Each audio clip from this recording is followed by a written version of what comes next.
ఏదైతే నివారణోపాయాల్ని ఆలోచించి చర్యలు తీసుకోవాలనో ఆ చర్యలు తీసుకోవడం జరుగుతుంది మా పార్టీ అధ్యక్షుల వారు. ఎన్నికల రిజల్ట్ వచ్చిన తర్వాత, కొత్త ప్రభుత్వం పగ్గాలు చేపట్టిన తర్వాత ఏం జరుగుతుంది, మొట్టమొదటిగా ఏం జరిగింది అన్నటువంటిది అర్థం చేసుకోవాలి. రాష్ట్ర వ్యాప్తంగా ఇచ్చాపురం నుంచి అలా కుప్పం వరకు కూడా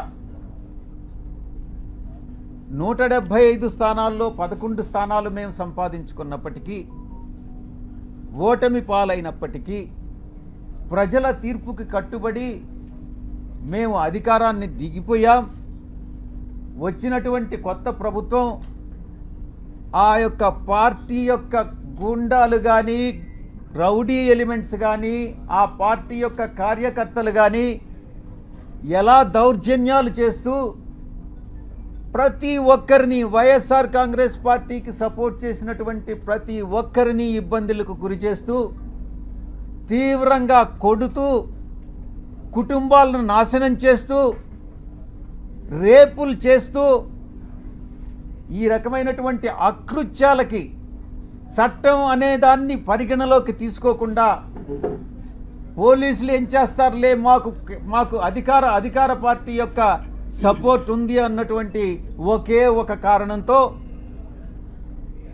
ఆ అకృత్యాలకన్నిటికీ పాల్పడడం జరిగింది. కొన్ని కుటుంబాలు కాసేపు నిశ్శబ్దంగా ఉండండి, ఎవరైతే ఇష్టం లేదో ప్రెస్ కాన్ఫరెన్స్లో వాళ్ళు వెళ్ళిపోవచ్చు. ఇలా కొన్ని ఊర్లలో ఉన్నటువంటి కుటుంబాలు ఊర్లు వేరే ప్రాంతాలకు తరలి వెళ్ళినటువంటి మనం పరిస్థితులు చూసాం. ఇంతటి దారుణమా ఇదా మీరిచ్చేటటువంటి ప్రజాస్వామ్యబద్ధమైనటువంటి పరిపాలన అని నేను ప్రశ్నిస్తా ఉన్నా. ఇప్పుడుండేటటువంటి అధికార పార్టీ ఎన్నికలకు ముందు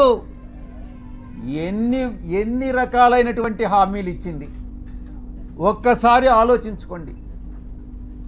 సూపర్ 4 అనని, సూపర్ 6 అనని, మేము చట్టబద్ధంగా పరిపాలిస్తామనని, మేమేదో చట్ట వ్యతిరేకంగా పరిపాలించామనని, ఏది ఏమైనప్పటికీ ప్రజల తీర్పును శిరసావహించాం.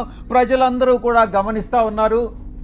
తప్పకుండా ఈరోజు ఈ యొక్క పరిపాలన, ఈ ఒక్క నెల రోజుల్లోనే ఈ యొక్క ప్రభుత్వం చేస్తున్నటువంటి రాక్షస పాలన ప్రజలందరూ కూడా గమనిస్తూ ఉన్నారు. తప్పకుండా ఇది పతనానికి, ఈ యొక్క ప్రభుత్వ పతనానికి నాంది పలుకుతా ఉన్నారు. వాళ్లే నాంది పలుకుతున్నారు అన్నటువంటి విషయంలో సందేహమే లేదు. ఇక రెండవ అంశం, ఎవరైతే నాయకులు ఉన్నారో వైఎస్ఆర్ కాంగ్రెస్ పార్టీ నాయకులు, వాళ్ళందరి మీద బురద చల్లడం.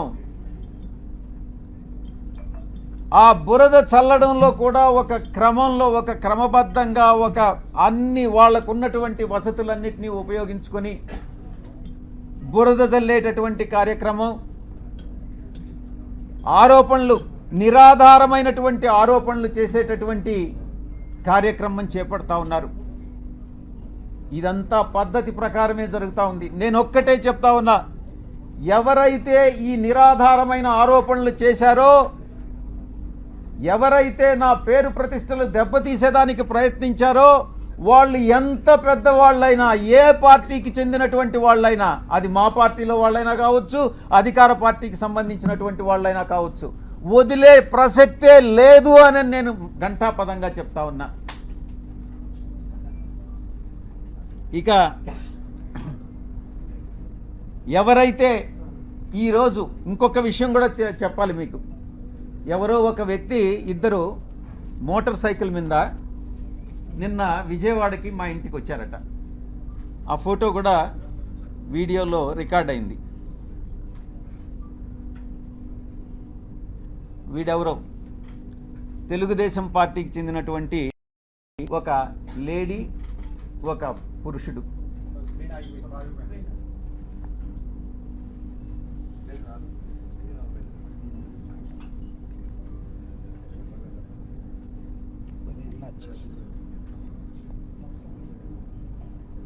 వీళ్ళు,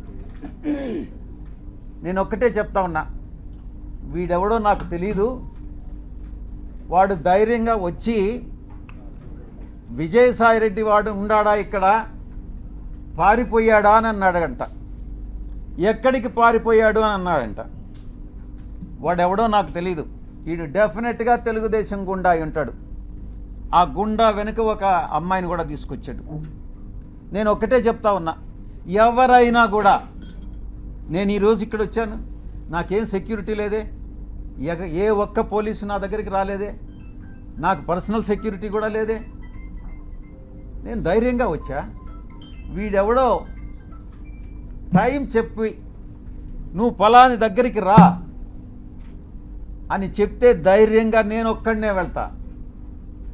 ఈ రకంగా ఏదో వచ్చి నేను భయపెట్టేస్తాను, నేను కొట్టేస్తాను, చంపేస్తాను అని ఈ రకంగా భయపెడితే తాటాకు చప్పుళ్ళకు భయపడేటటువంటి వాడిని కాదు అని నేను చెప్తా ఉన్నా. పత్రికాముఖంగా చెప్తా ఉన్నా, వీడికే చెప్తా ఉన్నా.